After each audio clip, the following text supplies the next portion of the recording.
All right, y'all. So anniversary is coming up in a few weeks, but we do have a good amount of time before that comes out. But before we actually get into any anniversary stuff, I do want to help out a lot of the new players who are definitely going to be coming into the game beforehand and stuff like that, right? Because sometimes we get new players like weeks in advance of the anniversary, or sometimes we get new players just like on the actual day of the anniversary. So today I'm going to actually be filling out a request from one of my viewers I've seen in my comments. They basically said they're new to the game and they want to know what characters are the must-have characters, or the characters that they should have in Nikke, right? Because obviously a lot of characters in this game are good, and a lot of these characters are kind of like, there's like characters that are must-haves in certain situations, but if I'm going off of a general base, I'm going to tell you guys who those characters are and why. So hey, if you guys enjoyed this video, find this video helpful, or if you guys want any more guides as well, like I could give you guys, I know everything about the game, bro. If you guys want guides and stuff like that, let me know. But let's get into it. Subscribe and like. Let's go. So first off, let's start off with Crown, easily the most valuable character in the game. The reason why Crown is the most valuable character in the game, it's very simple. She is the character that is going to make your entire team do a lot more damage. Essentially, by having Crown, no matter who your DPS is, they're going to be hitting a lot harder than with any other type of support you could even think of, right? Crown gives an insane attack buff to anybody who uses their burst skill, and then she also gives a crazy attack damage buff for 15 seconds. Same thing as her attack buff for whoever uses the burst skill, 15 seconds every burst rotation, and then when she gets healed, she gives an additional 20% attack damage. Not to mention, this character does have sustain, right? She does give a defensive buff to people who did not use their burst skills. A reload speed to anybody regardless, just whoever used their burst skill. Or like, she just gives a reload speed regardless, every burst rotation, whatever, right? And then she also gives a shield, and she does have a vulnerability and taunt when she is fully stacked up on her relax ability. So that's one thing you got to remember about this Crown lady. She is the most valuable character in the game, in the sense of she equals anybody on your team, means they're going to perform better than with any other support. Literally, that's how good this character is. So I would say Crown is easily number one, like most must, like that's who you want. I think if we're talking DPS, you're probably going to want to have this Rappy Red Hood. She is easily the best character in the game. Yes, I would say she is better than Crown as an overall character, and that's just because this character has a lot of different things that is going to be very beneficial for a lot of people, right? Let's say, for example, you have very good burst 3 characters, but you don't have a good burst 1 at all. This character could be a very, very, very good burst 1 for you. Not only that, she is very, very good in the sense of, one, she's a burst 1 and 2. 2, she is 2 typings in a sense, right? Because she's a fire typing, and then she's technically iron typing as well. And then she's a very, very powerful, one of the strongest characters in the game, right? So, and she has cooldown reduction as well, which is very, very important if you do use her as a burst 1. So having somebody like this who kind of plays that role as like one of the best burst 1s in the game, and then also one of the best burst 3 characters in the game, is very, very beneficial, right? It's not like another character known as Red Hood, where you can basically use your burst 1 and burst 3 at the same time for just the first rotation. But it is one of those characters where you either pick to go into a battle as a burst 1, or you go into a battle as a burst 3. If you don't know how you do it, essentially, if you do not have a burst 1 character on your team at all, in the battle rap, you will just be a burst 1. If you do have a burst 1 on your team, then in the battle rap, you will be a burst 3. But this is easily the best overall all-arounder DPS you could get in Nikke, 110%. Now, when it comes to Miss Cinderella, I feel like Cinderella is very, very powerful. Obviously, she's one of the strongest characters in the game. This character is going to be like a must-have in the sense of, one, she is the strongest character.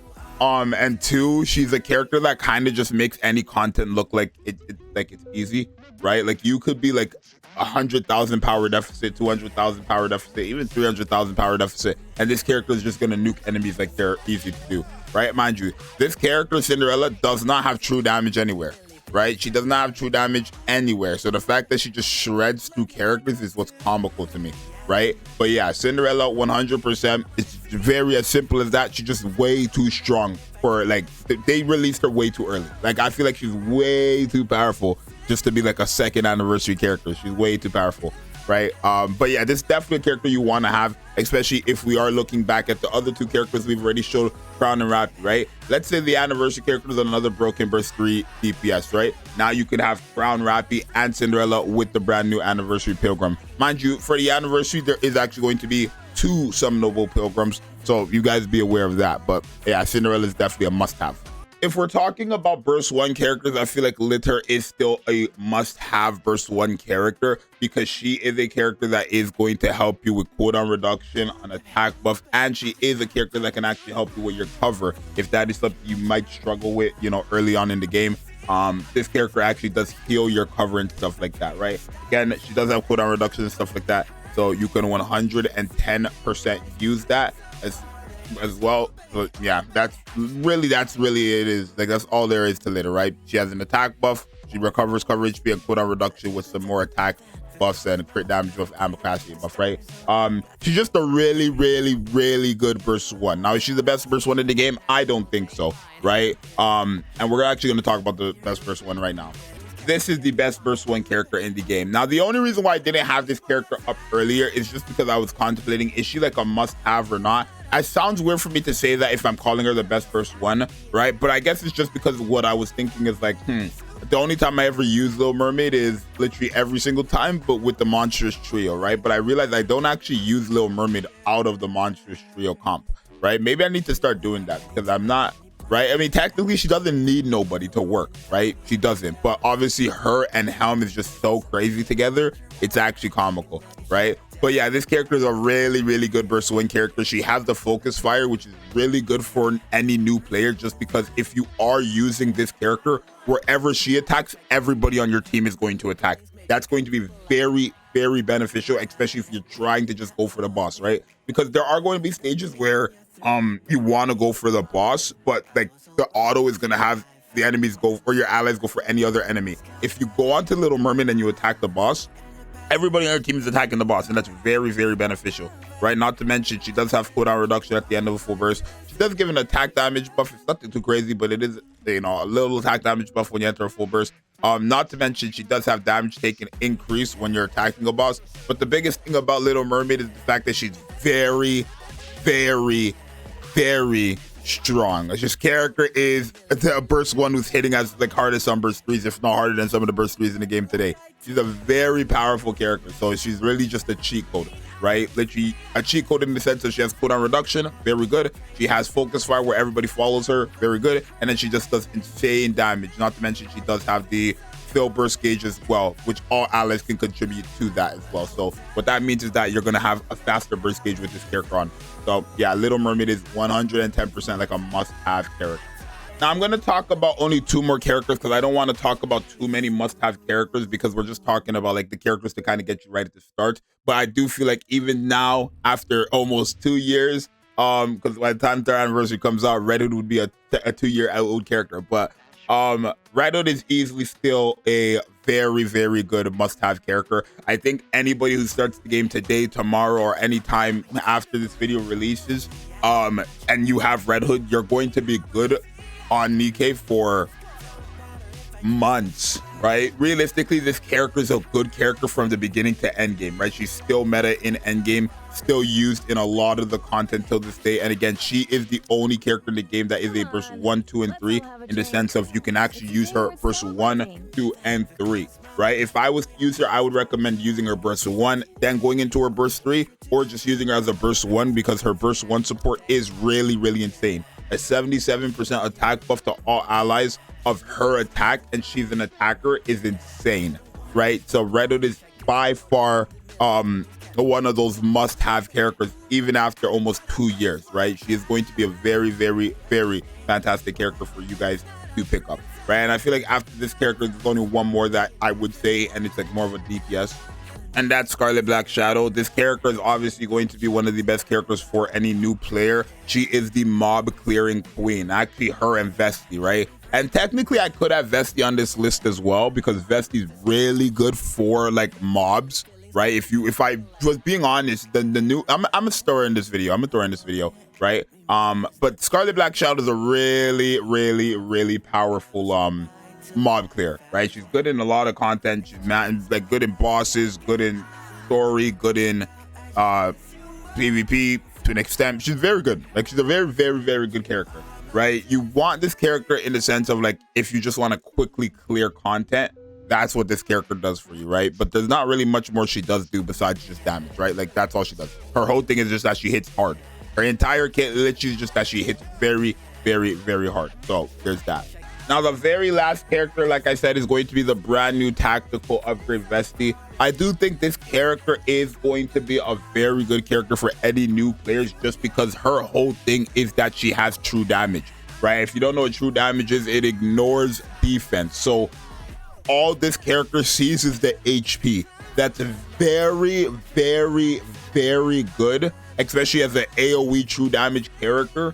That's very, very good for early game, end game, anything that has to do with mobs. The only thing about Vesti is she's horrible against bosses. Or not horrible, but she's just not the best against bosses. But when it comes to mobs and minions and those little enemies, that there's like 10 million of them, Vesti's easily the best character for that, right? She's, at least if she's not the best, she's the second best, right? The only person I can think that's in front of her is Scarlet Black Shadow. But other than that, Vesti is like a must have in terms of mob clearing, right? Now, the only thing I am a bit unfortunately like sad to say is that when it comes to the burst 2s, if you didn't notice in this video, it was only Crown, right? And that's just because there's no other burst 2 that I would say is a must have, right? Like, if you want a replacement, if you want a replacement for Crown, let's say you're asking, okay, well, Zxous, I don't have Crown. Is there any replacement for Crown? The best that I can give you that's a solo burst 2 replacement is going to be Grave, right? And that's just because Grave herself does have like the attack damage buff, right, and stuff like that. It's more for like, it's this right here, the 43% attack damage buff, right? And then she gives like a pierce buffs and full burst gauge and all that stuff. But yeah, like, she's mainly for piercing characters, right? That's the one thing. She's mainly for pierce characters. But she does have an attack damage buff that is really, really helpful. And not to mention, Grave herself does damage. So if you really, really want to, Grave is a character that you can use to kind of replace Crown as a must-have burst 2. That's just so that there's a secondary burst 2, right? But other than that, those are like the must-have characters. There's a lot of very powerful characters in this game, but if we're talking about a character that can get you from the beginning of the game to the end of the game without realistically any trouble, the characters that you've seen in this video are those characters. So and obviously I'm assuming the new anniversary characters are going to be that as well. So if you want to start this game today and you're asking like basically who should you reroll, if you want my honest opinion for you, I'll give you my top 3 who should you reroll from this video. I would say 1 is Crown, 2 is probably Rappy Red Hood, and 3 is probably it's kind of hard for me to say who 3 is, because Crown is very good because anybody you have is going to be good, right? Rappy is very good because she's a very powerful DPS regardless if she's a burst 1 or burst 3, right? And then I want to say Little Mermaid, but my whole thing is if you have Little Mermaid but you don't have any DPSs, Little Mermaid is good enough, yeah, like, but she cannot be your main DPS. I feel like there must have like that character that you should be re-rolling for should be a powerful DPS. So probably Cinderella, right? I would say Crown, Rappy Red Hood, or Cinderella, and then honorable mentions Red Hood. If you can get one of those 4 characters on a reroll, then you will be Gucci, right? And I only say Red Hood because she's actually a character that like it's going to be helpful being the burst 1, 2, and 3 character, right? Because you never know who you're going to get. So getting someone like Red Hood who's a burst 1, 2, and 3 character kind of eases your worry about like not having a burst 1, 2, and 3 character on your team, right? Especially in early game, like her burst 1, 2, and 3 is going to delete a lot of the content early game and mid game. And by mid game, then you will have more characters, of course. So that's just like who you should get, must have, whatever. But let me know what you guys think. It's your boy Zxous. If again, like I said, if you guys want any more guides, I'm helpful. I give you guys guides. I do this every year for anniversary just to get new players on track. But yeah, love all you guys. Subscribe and like if you enjoyed the video. I'm out. Peace.